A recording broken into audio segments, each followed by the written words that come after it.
Hey fam, welcome back to Tari's Lifestyle Vlog and thank you so much for stopping by. So in today's video we're going to be talking about the required documents for a UK student visa application.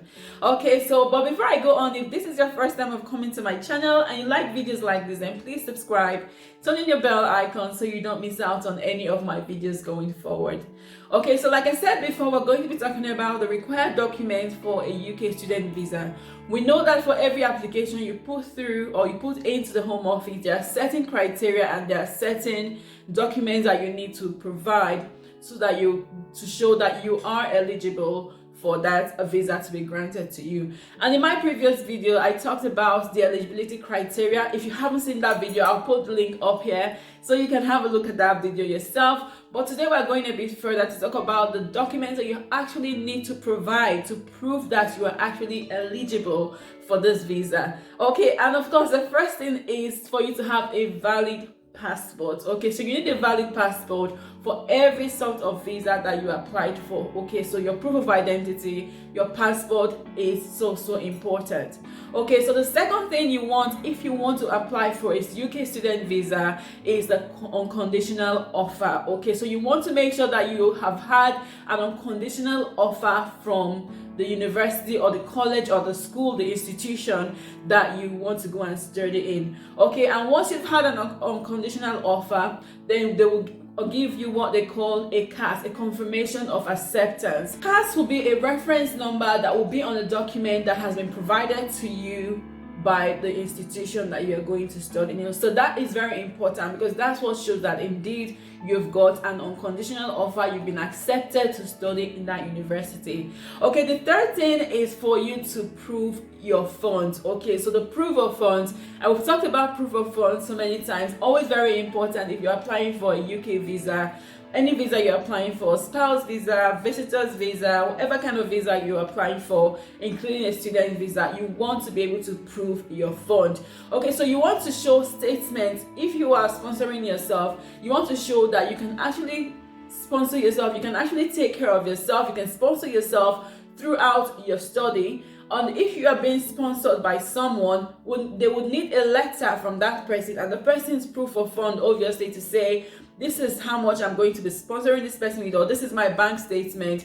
And they need a letter to say why they are sponsoring you. They need to prove their relationship to you. So if they are your parents, there needs to be a proof. If they are your guardian, there needs to be a proof to say, okay, this is how I'm related to this person, or this is my relationship with this person, hence I'm sponsoring them to university. If it's your employer that's sponsoring you, they also need to show that they are your employer and they're sponsoring you on a course for this reason or for that reason. Okay, so it's really important, the proof of fund. If you're not able to prove that you can cover yourself, if you're not able to prove that you can pay your fees, then your likelihoods that your visa is going to be denied. If you're between 16 and 17, which I talked about in my last video, you can apply for a UK child student visa. But if you're applying for the normal student visa, then you will need consent from your parent or your guardian and also their relationship to you. Okay, so they would want consent. For I say we, I'm not the Home Office. They want consent. They want to say that, okay, this person has given consent, whether they are your parent or your guardian, have given consent for you to go on that course. Okay, so another thing that you would need is a proof of a negative tuberculosis test. And in my previous videos, I've talked about tuberculosis test. If you're going to be staying in the UK for more than 6 months, you would need to do a tuberculosis test, and it needs to be a negative for you to be able to travel to the UK. You'll also need an ATAS certificate if it's required by your course. Okay, so that's the Academic Technology Approval Scheme. Okay, so some courses will require an ATAS certificate and some courses would not. So if your course requires it, then you will need to provide proof of that certificate. Depending on the country you are in as well, you will need to prove your ability to read, listen, speak and understand English language. Okay, and the secured English language test will be preferable. If you are studying for a degree level, you will need a score of B2. But if you're lower than a degree level, if the course you're coming for is lower than a degree level, then the B1 will be fine. So you can either do the secured English language test, or if you have a GCSE level, then you can use that as well. If you have a degree, maybe you're coming for a master's and you have a degree certificate, you can use that to show your proof of English language test. When I was coming to do my master's in the UK, what I used was my degree certificate to show that yes, I can speak English, because the course I did, I was coming from Nigeria, was taught in English language. So I used that as a proof of my English language. So you need to prove that. You also want to be aware that you're going to pay the NHS surcharge, which is £470 for every year you're going to be studying. So if your study is going to be for 2 years, it's going to be 470 times 2.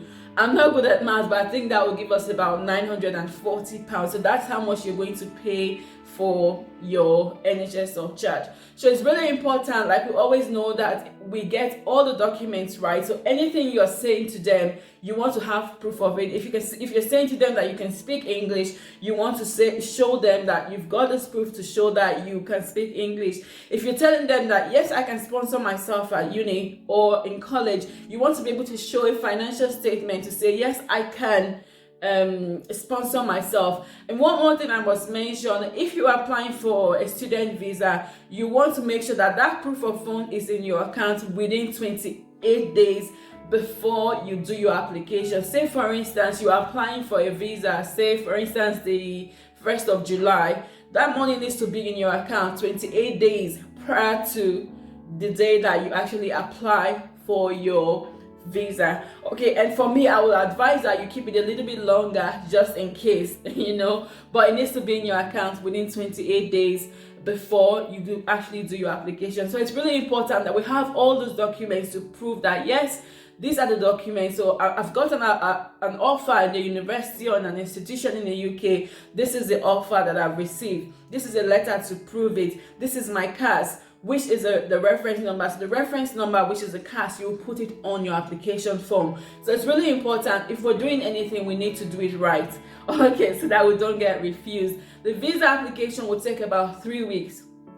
That's the processing time for a UK student visa. But we know that there's been delays in UK applications, so it might not come out within the 3 weeks, the specified 3 weeks. It might be longer. Okay, but what you want to do is make sure that you apply on time. Say in my last video, I think I talked about the fact that it needs to be done within 6 months before your course actually starts. So you need to put in your application 6 months before your course starts. So that gives you enough time to get your visa back. That gives you enough time to prepare yourself before you actually travel for your course. Okay, so this is just a quick and short one from me today. I hope this video has been helpful. If it has, give this video a thumbs up, share with your friends and family, and of course subscribe to my channel if you haven't already done so, and leave your comments in the comment section as well. I'll be happy to answer them, and of course if you have any video suggestion, leave them in the comment section. I will do them as well. But thank you so much for watching this video, and I'll see you in my next video.